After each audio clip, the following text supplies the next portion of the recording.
हर हर महादेव।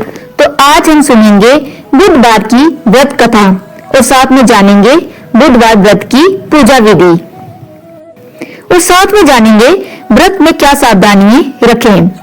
बुध को बुद्धि का कारण माना गया है, जो कि एक महत्वपूर्ण ग्रह भी है। अगर किसी की कुंडली में बुध खराब हो तो उसके जीवन में कभी भी तरक्की नहीं होती, साथ ही उसे कभी भी कामयाबी नहीं मिलती है। बुध को व्यापार और बहन बेटी का कारक भी माना जाता है। इस दिन भगवान गणेश का दिन होता है, जो कि वृद्धि के देवता माने जाते हैं, जो अपने भक्तों के सभी विघ्न बाधाओं को दूर करते हैं। इसीलिए उन्हें विघ्नहर्ता भी कहा जाता है। अगर कोई इनका सच्चे मन से पूजन करे तो उनका जीवन में धन और सुख समृद्धि कभी कम नहीं होती। भगवान गणेश, जिन्हें विघ्नहर्ता भी कहा जाता है, उनकी पूजा अर्चना करने से जीवन के सभी दुख दूर हो जाते हैं।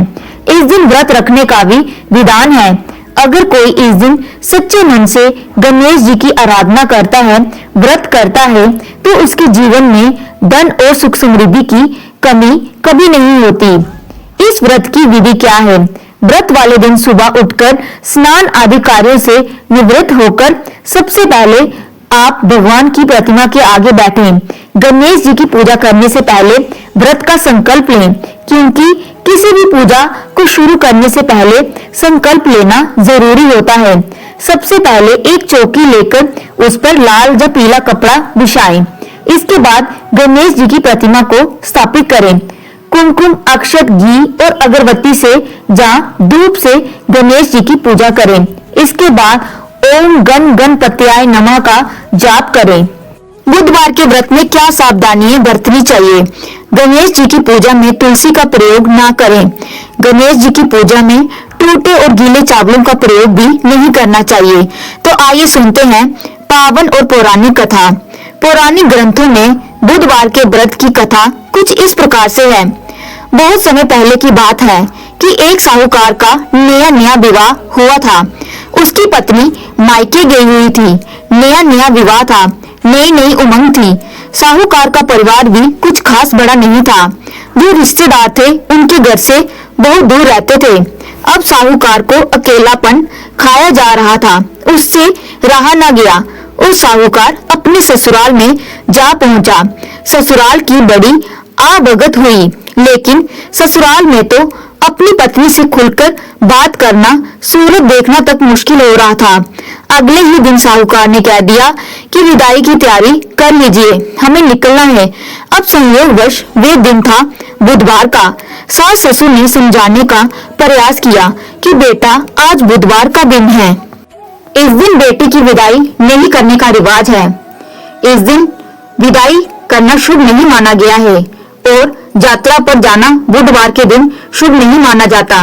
लेकिन साहूकार नहीं माना और कहा, मैं इन सब बातों को नहीं मानता, आप हमें जाने का आशीर्वाद दीजिए।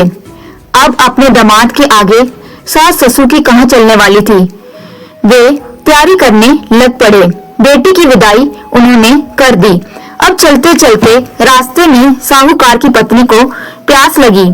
साहूकार जैसे ही अपनी पत्नी के लिए पानी लेने के लिए जाता है तो वापस आते ही उसकी हैरानी का कोई ठिकाना नहीं रहता।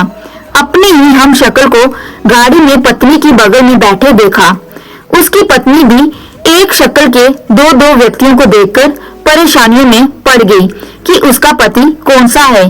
जैसे ही साहूकार ने पत्नी के पास बैठे व्यक्ति से पूछा कि तुम कौन हो, तो पलट कर जवाब दिया कि भैया, मैं तो फलां नगर का साहूकार हूँ और फलां नगर से अपनी पत्नी को लेकर आ रहा हूँ। तुम बताओ, तुम कौन हो जो मेरे वेश धरकर यहाँ आकर कौवा में हड्डी बनने के लिए आ धमके हो। ऐसे बहसबाजी करते करते दोनों में झगड़ा बढ़ गया। झगड़े को देखते हुए राज्य के सिपाही वहां आ पहुंचे और साहूकार को पकड़ लिया। अब सिपाही भी चक्कर में कि दोनों की शक्ल तो एक जैसी है। उन्होंने साहूकार की पत्नी से पूछा कि उसके पति इनमें से कौन सा है। वे बेचारी क्या जवाब देती। तब साहूकार ने हाथ जोड़ लिए और भगवान से विनती करने लगा कि हे भगवान, ये आपकी क्या माया है। तभी आकाशवाणी हुई कि मूर्ख, याद कर, कुछ देर पहले ही तूने अपने सास ससुर की आज्ञा न मानकर भगवान बुद्ध का अपमान किया और बुधवार के दिन तू अपनी पत्नी को लेकर चल पड़ा, जब भी तुझे इस दिन घमंड नहीं करना चाहिए था। ये स्वयं बुद्ध देव है और जो तुम्हें सबक सिखाने के लिए तुम्हारे देश में है। तब साहूकार ने कान पकड़कर माफी मांगी और आगे से कभी भी ऐसा न करने का वचन दिया और बुधवार को नियम पूर्वक व्रत पालन करने का संकल्प किया। तब जाकर साहूकार के रूप में प्रकट हुए बुद्ध देवता अंतर्ध्यान हुए और साहूकार अपनी पत्नी को लेकर घर आया। इस घटना के पश्चात साहूकार और उसकी पत्नी दोनों नियमित रूप से बुधवार का व्रत पालन करने लगे। मान्यता है कि जो भी व्यक्ति इस कथा को कहता है या सुनता है या फिर पढ़ता है, उसे बुधवार के दिन यात्रा करने से किसी तरह का दोष नहीं लगता और समस्त सुखों की प्राप्ति होती है। बुध ग्रह की शांति और सर्व सुख के इच्छुक स्त्री पुरुष बुधवार के इस व्रत को करते हैं। ज्ञान, बुद्धि, कार्य, व्यापार आदि में उन्नति के लिए भी बुधवार का व्रत बेहद शुभ और फलदायी माना जाता है। बुधवार के दिन बुद्ध देवता के साथ साथ भगवान गणेश जी की पूजा का विधान है। धार्मिक मान्यता के अनुसार विघ्न विनाशक गणेश जी को लाल रंग बहुत प्रिय है। ऐसे में आप उनको लाल रंग के फूल चढ़ाएं। उनकी पूजा में आप गुड़हल, लाल गुलाब फूल अर्पित करें। इसके अलावा आप उनको गेंदे का फूल भी अर्पित कर सकते हैं।